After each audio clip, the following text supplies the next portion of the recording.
Bonjour à tous et à tous. I expect my French to not be so bad, better than my English in any case. So it's my first talk ever on 9 a.m. on a Sunday morning. So thanks for the organizers for providing me with coffee. So yeah, I'm coming from Marseille, not far away. I'm going to talk about genetic diseases and multimodal data integration. So we all know that we are facing a deluge of data. It's true in any scientific domain, and it's true in biomedicine and in biology. Today I'm going to talk about cellular and molecular biology data, so mainly omics data. So thanks to the development of technologies, we have now a huge amount of omics data. So this includes transcriptomics, proteomics, but also interactomics. And we have new data set or new method every year, and we now have spatial transcriptomics and single cell data, for instance. So overall, all these data sets, they are providing us with this accumulation of data sets is leading to unprecedented opportunities to better understand human diseases.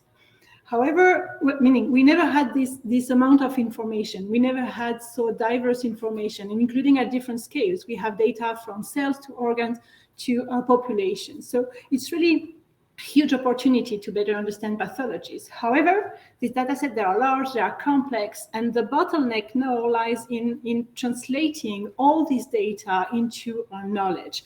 And for that, we are facing a lot of challenges, and we need computational methods. And we need methods to analyze each data set independently, but we also need methods to integrate different data sets. And this is one of the 2 points I would like to make today, is how multi-omics data integration is key. And why do we want to integrate different data sets? We want to do that because the different omics data set will capture different facets, different scale of the biological system. And each scale will be complementary to another. In addition, we do expect that combining different data sets will reduce the noise because each data set has its limitation, its bias. So we expect that combining different data sets will reduce a bit the noise. We also expect to increase the interpretability because, for instance, if you have a genome, a transcriptome, and a proteome, you will have a better view on the pathway that are deregulated in a disease as compared that if you would have the genome alone. So we expect to increase the interpretability. And also a very important point is that if you are able to combine different data sets, it means that you can leverage better existing knowledge that is already in databases in the literature, because you will combine your fresh new omic with existing data, okay? So this is really what we want to do. We want to do multi-omics data integration. This is expected to be useful to study many different types of disease. But my second point today is that this could be highly important to study rare genetic diseases. So studying, developing computational approach to analyze and integrate omics data is important for any disease, but I think it's going to be highly important for rare genetic diseases. So what are rare diseases? Rare diseases, in most cases, like more than 80%, it's genetic disease, often caused by mutation in one gene. The definition of rare disease is based on prevalence, so a number of cases, but this depends a bit depending on the countries. So in Europe, a disease is defined as rare if it concerns less than 5 patients over 10,000 persons, okay? So rare diseases are very rare, but there is a huge number of rare diseases. So it's counted more than 6,000 different rare diseases. So together, it's millions of patients, okay? And it raises many challenges because, for instance, many patients remain undiagnosed. More than 50% of the patients, they do not have a genetic diagnosis. Then there is a huge heterogeneity. Then we don't really understand the pathophysiological mechanisms behind the different genetic diseases. And in most cases, no treatment exists. So we do expect here that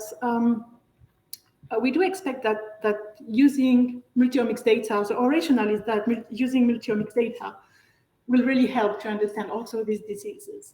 So the production, the analysis, and the integration of multi-omics data is expected to lead at least to new knowledge on these rare diseases.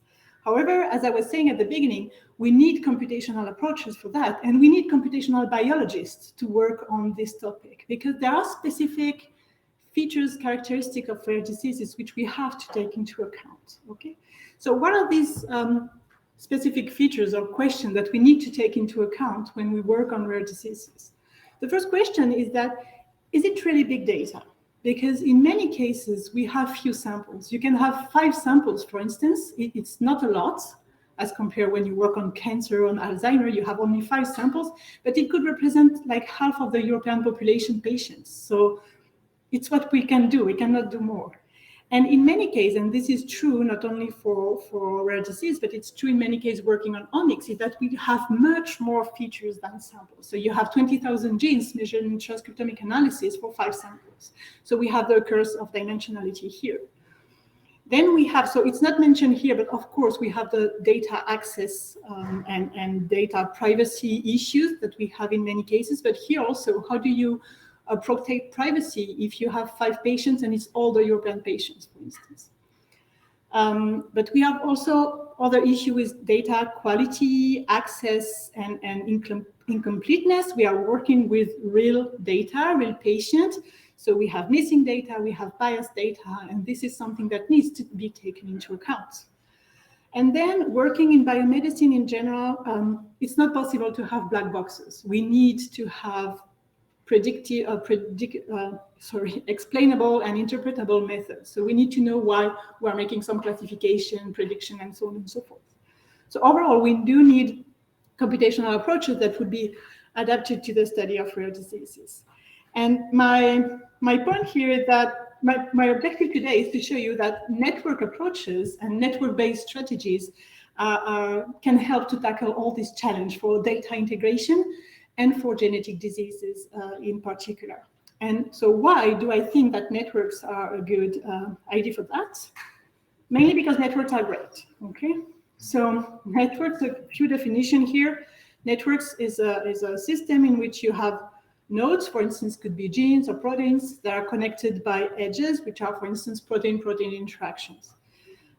Networks are highly interesting because it's really what defines complex systems. Complex systems will be phenotype, disease, or anything in which the phenotype or the disease cannot be predicted by knowledge on the independent components of the system, meaning the genes.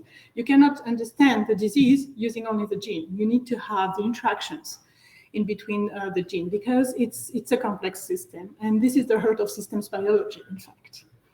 A second interesting point for networks is that they are quite intuitive. So we know that as computational biologists, when you do a small doodle with a network, discussing with our colleague biologist, it's kind of intuitive. It helps discussing and explain what we are doing. So it's also, they're also interesting for that, sorry.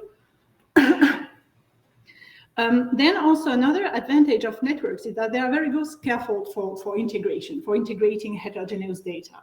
So for instance, here you can map in a network protein-protein interactions, but you can also add co-expression information, all the type of edges. So you can combine different types of edges. You can also combine network data with quantitative values on the nodes. So for instance, here you can say that the color scale is representing differential protein abundance in a protein-protein interaction network. So it could also help integrating different types of data. And of course, we have a lot of data in databases that are represented as networks. So it can help to integrate new data with previous knowledge. And once your data are presented as a network, you open the toolbox of graph theory for their analysis. And I'm going to try to show some examples around that. However, this is a toy example. It's small and you can understand it. And in most cases, this is the type of networks we have. And these are called intractile. Historically, it was, thank you very much. So historically, this, I don't know where to put that without it. Can you take it? Thank you. So historically, large-scale intractome hairballs like that are protein-protein interaction networks in which the nodes correspond to proteins and the edges to binary physical interaction. So these exist for more than 20 years now. And it's a very interesting data set because here you have a huge amount of information for protein cellular functioning, the biological processes in which they participate. And in addition, you have this information even for proteins that are not well annotated in databases. So it's a huge and interesting data set. But you see that it's highly complex and crowded. And so you see coming that we need bioinformatics, or we need methods to try to analyze these data sets. And what we are trying also to do in the lab is that it's not the only source of interaction we do have nowadays. In fact, we have many different sources to build biological networks. So we have networks built from experimental data, the protein-protein interaction network I was mentioning, but we can also build a network with molecular complexes from purification experiments, for instance. You have all the networks that are created in databases such as KEGG or Reactome. And then a very important point is that you can infer networks from many different types of omics data. And this is something that is widely done. So for instance, let's say you have transcriptomics data sets in cell lines and tissues, and you can compute a correlation of expression in between your genes. So you would have a link in between two genes if their expression is correlated in the different cell types and tissues. So you kind of infer networks from omics data. And this is something that is widely done. And a set of networks like that, in which you have the same nodes, because it's always genes or proteins that we consider the same, but different types of edges, is called a multiplex network. Okay. What I want to claim here is that it's different considering a multiplex network in which you keep track of the different layers of interaction than fusing everything into the same network. Because if you fuse all these networks, if you merge them in one big network, all these protein-protein interaction, for instance, going to be hidden in the big and noisy co-expression network. So the idea is to keep the different layers of interaction separated so they will have their own topology. Okay. So yeah, we want to leverage all these different data sets to better understand gene and protein cellular functioning. So how do you analyze big interactome networks?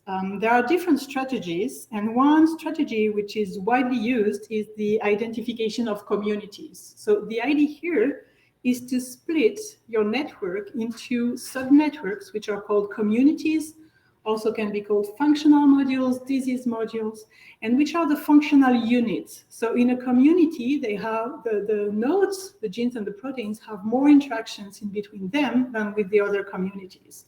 And the idea is to go from this big hairball to sub-network communities to be able to do some functional interpretation. There are different sets of algorithms to identify these communities. I presented here three different sets of algorithms, three different strategies to identify communities from networks that I will try to give some example and describe. So the first set of algorithm is dedicated to what we call partitioning the full network. And here the idea is really to cut and split the full network into different communities. So at the end, each node is belonging to one community. So it's a partition. In this set of algorithm, we try to identify communities around nodes of interest. So let's say this node is your favorite gene, or is the gene that is mutated in the disease you want to study. And here you try to extract the community that's going to be around this node. So this is second set of algorithm. These two sets of algorithms, they use only the network topology as inputs. But there are other algorithms, such as active module identification algorithm, which integrate your network with external data, quantitative data on the nodes, which could be differential expression, differential abundance, GWAS p-value, for instance, and try to identify what is called active module or also hotspots. So zones of the network, the zones of the networks which are enriched in differentially expressed, high p-value, and so on and so forth. Okay, so this is different sets of algorithms that are used in computational biology, and what we've been working for the last 5 to 8 years in my team is to try to have or to extend these different sets of algorithms so they can leverage multiple sources of interactions at the same time. So multiplex network. Instead of using protein-protein interaction network as input, they would take multiplex network as input. So I will try to show you some examples, starting with methods to identify communities by partitioning the full network.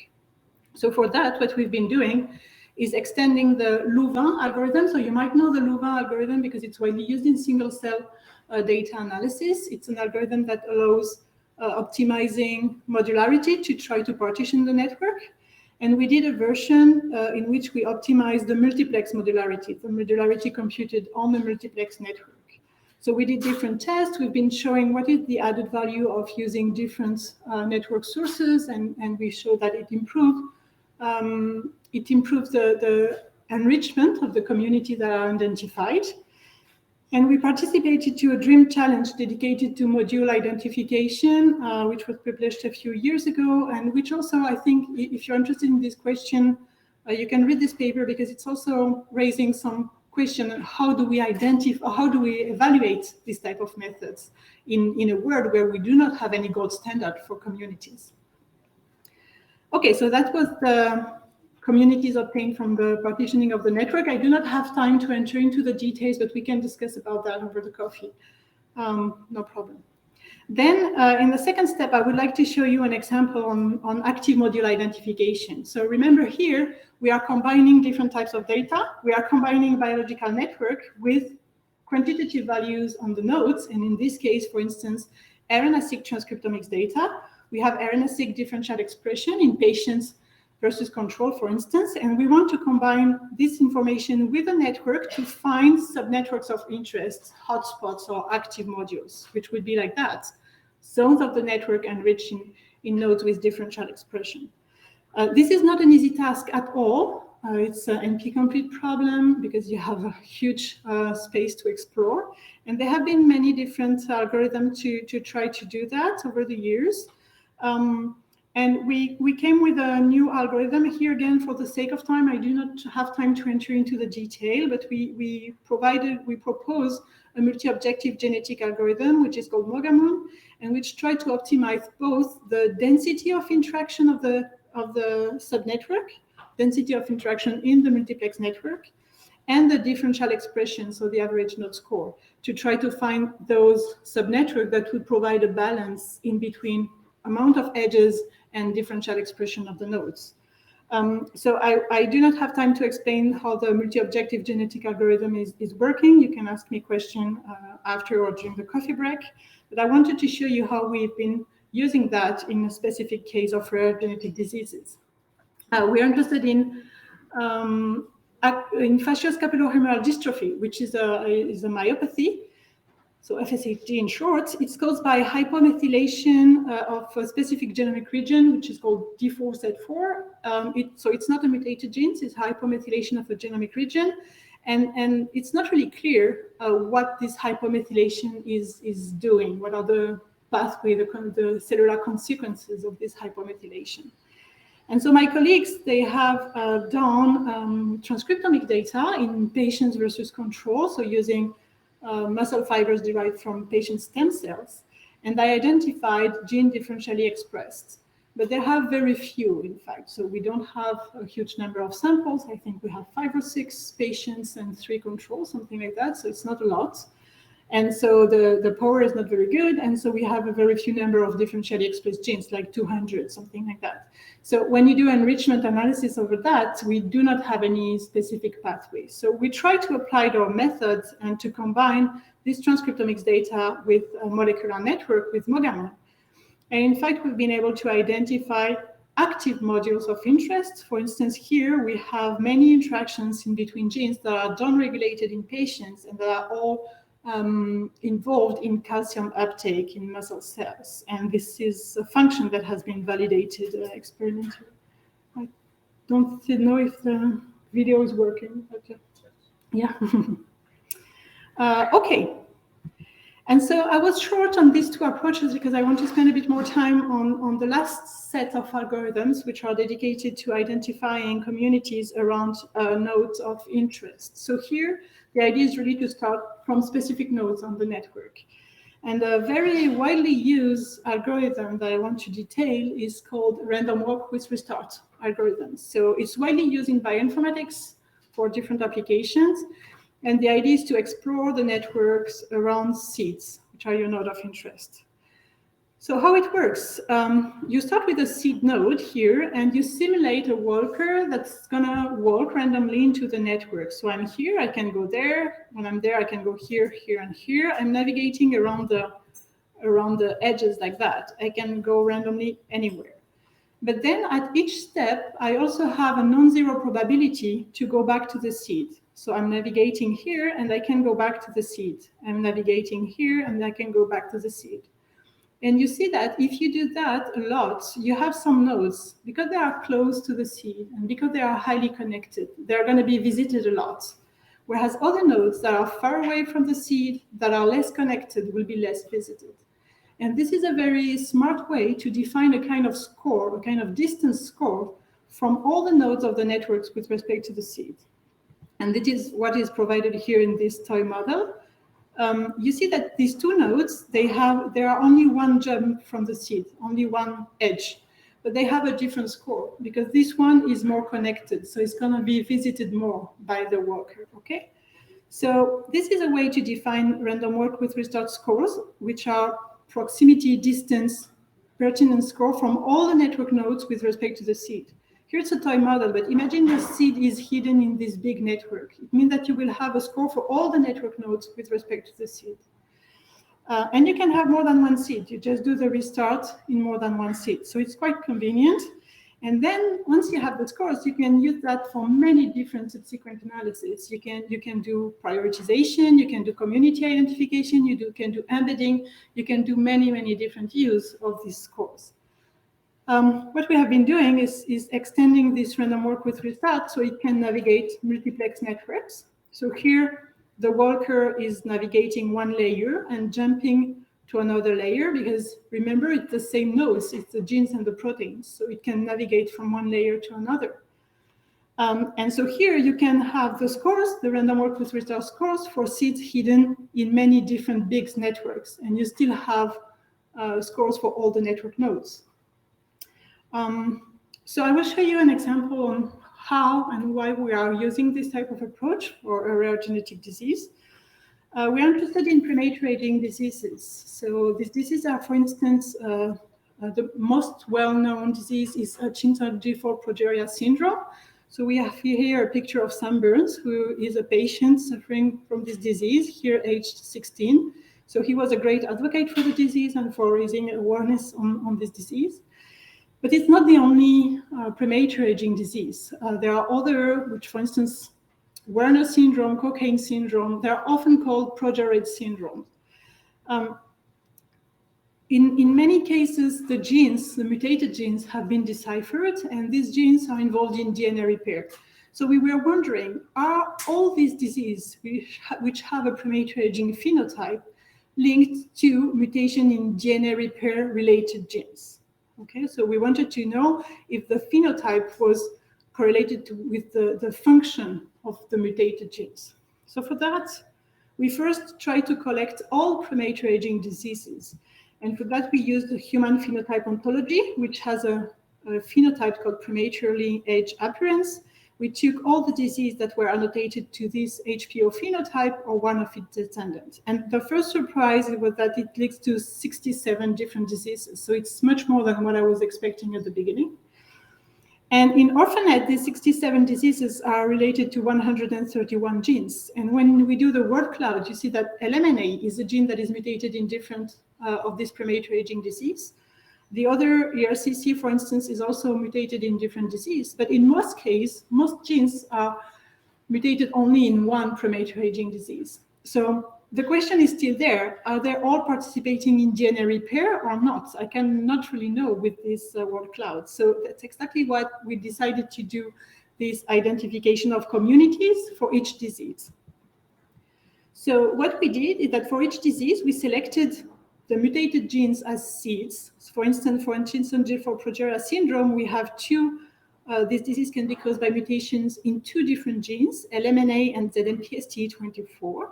We use them as seeds, and identify the network community from a multiplex network around these two seeds with an adapted version of the random walk with restart, which is iterative random walk with restart. So we have this community containing 100 genes around the two seeds for HGPS.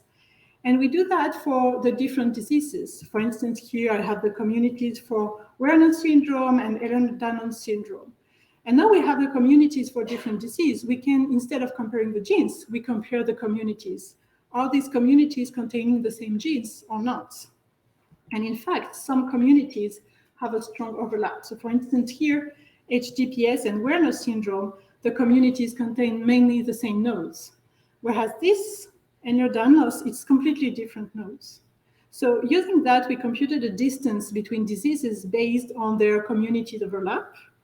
And we use this distance to do a cluster map. So I'm sure you cannot see anything, but here it's all the 67 diseases. And here it's the distances based on the overlap of their communities.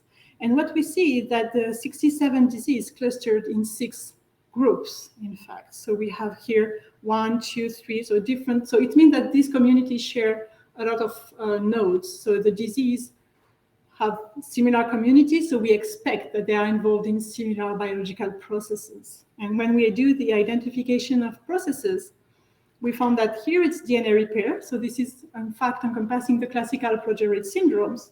But we have other functions associated with the other communities. We have mitosis, transcription, signal transduction, cell adhesion, and vesicle-mediated transport. So overall, we think we were able to define a kind of molecular landscape of premature aging diseases with these different functions. And why it's important, because it's a more comprehensive picture of the molecular deregulation beyond DNA repair that can happen in these premature aging diseases. And it could be interesting if you have, I told you 50% of the patients in rare disease do not have a molecular diagnosis. So if we have a patient with a premature aging phenotype but no gene, maybe using the variant of unknown significance, we can try to see if they belong to one of these functions. And so it can help in diagnosis. Also, another point that I think is interesting is for what is called basket trials. So it's very hard to do clinical trials when you have 1 or 2 patients. But if you know that patients suffering from different diseases are caused by the same molecular pathway, maybe you can group different diseases to do clinical trials. And what we are doing now is compare these different functions to physiological aging, because we expect that it would be the same processes, but with less penetrance and smaller deregulation in physiological aging. Okay. To finish, I would like to mention that I've been talking about multiplex networks. So different edges, but remember the same nodes. It was genes or proteins. And now what we want to do is to go beyond multiplex networks to multi-layer networks, because we want to have not only different edges, but we also want to gather different types of nodes and different types of bipartite relationships connecting different types of nodes. And this is gathered in such type of multi-layer networks, which are also known as knowledge graph, where everything is precisely described. And network approaches are very good to gather in one system, in one framework, such heterogeneous data. So we've been working on trying to extend our random walk with restart approach so they can navigate these very complex multi-layer networks. It was not an easy task because we have a huge combination of matrices and all the parameters to connect them, but it's implemented in a tool that is called MultixRank. And so it means that now you can have random walk with restart scores to do ranking, community identification, embedding. You can even use that for supervised learning or comparing different diffusion profiles on fully connected multi-layer networks. Okay, so to conclude, I hope I convinced you that networks are great. So I've been trying to show that there are good scaffold for integration of heterogeneous data, different type of edges inside a multiplex network or inside a multi-layer network, but also for the integration with previous knowledge. So for instance, transcriptomics data with biological networks to try to identify active modules. And that the toolbox of graph theory can be very interesting to try to explore all these different data sets. And So if you like networks, I wanted to advertise that tomorrow there is the full day of the NetBio COSI here in ISMB. We have 2 fantastic keynotes, Natasha and Desmond, and 13 selected talks, including 6 proceedings. Okay, so with that, I have to thank my team. People working today in the work I presented today are Morgane Teresol, Céline Chevalier, Ozan Ozishik, Galadriel Brière, and Cécile Bust. And I have many different collaborators. Here it's only listed the people who contributed to the work I've been presenting today. And thank you all for your listening.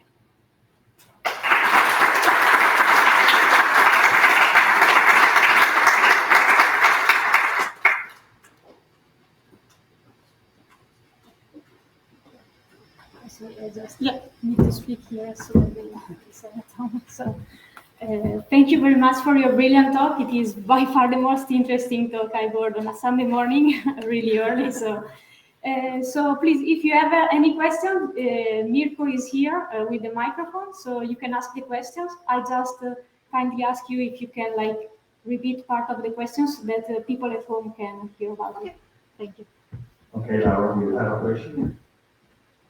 Thank you for a very nice talk. So I was interested in the last algorithm that you presented.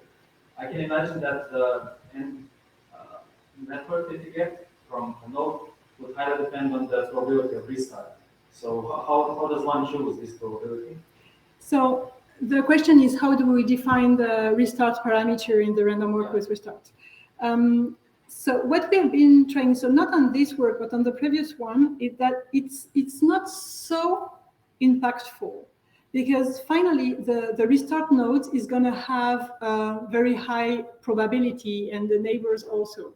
But usually people use 0.7, so huge restart, because you don't want to go too far away in the network, at least when you're, when your goal is to try to identify community around a seed.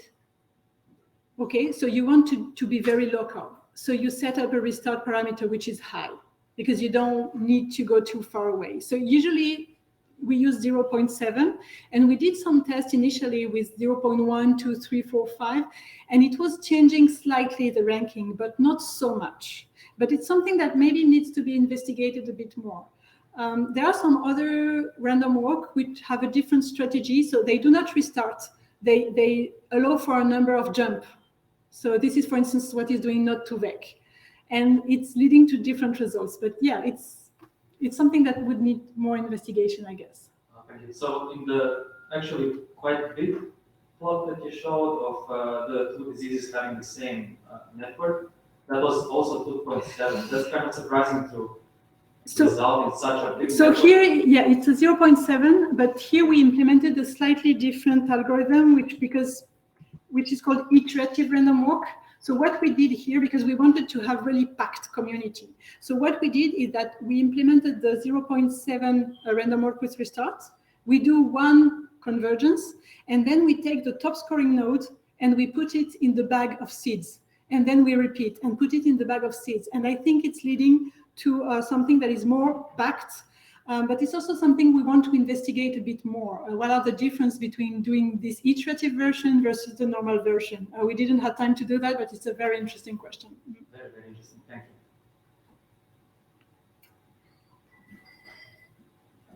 you. Hi, thank you for the interesting talk. I also work with modular identification, and something that I've been struggling with a lot is these very connected genes in data sets such as Reactome.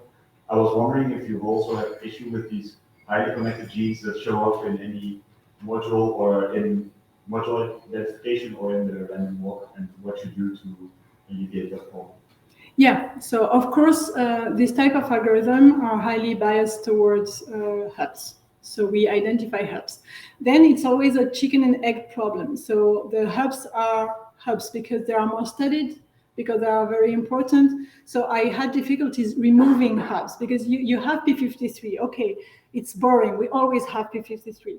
But also it's a highly important cellular protein. So I had difficulties of not removing that. So my approach is more like, I know that, I take that into account in the interpretations, but I do not remove them in case it might still be interesting.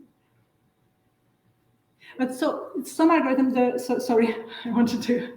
The random walk, you can tune that because you can put some parameters on the edges. So you can do some biased random walk to try to avoid the hubs if what you want is less connected proteins. So you have algorithmic tricks. I never used that because you then have to evaluate what is the parameter doing, and we already had to evaluate what is the value of using different networks. So we never go this far to evaluate subtleties in weights and anything, but it's also a very interesting algorithmic question.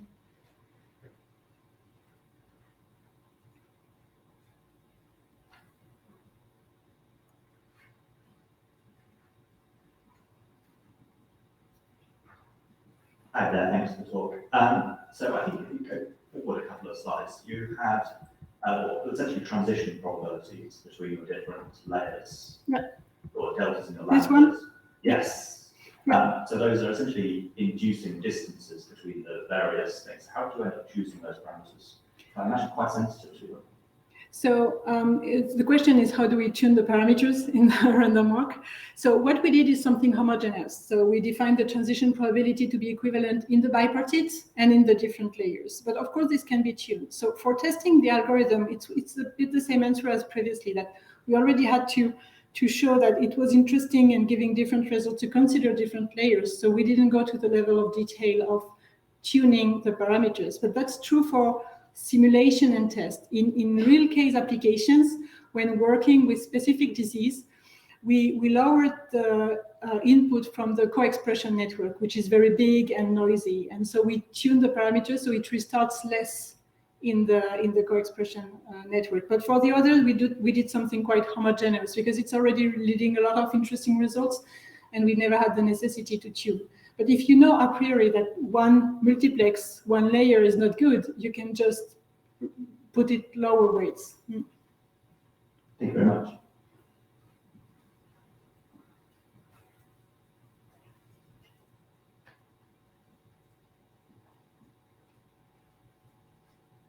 Seems not to be any other questions, so I'll give it the word to you. Okay. Actually, I just have one. Actually, I just have one last question. That is like a philosophical one. Let's say I wanted to say, since we are all young researchers here today, if you had any advice, like one important advice to give us. So. I'm not sure there is some general advice that would work for anyone. So I think it's very biased to say that. So I don't know. I think it will be survivor bias or something. So I would prefer not to be. I have no idea that would work for anyone. So I don't know what to say about that. Yeah, sorry for that. No, but you can come and discuss with me, and I can discuss more specifically with persons. But something that would be generic and work for everyone, I'm sure it's not possible. I don't know if anyone has an idea about that. It's fine. So sorry.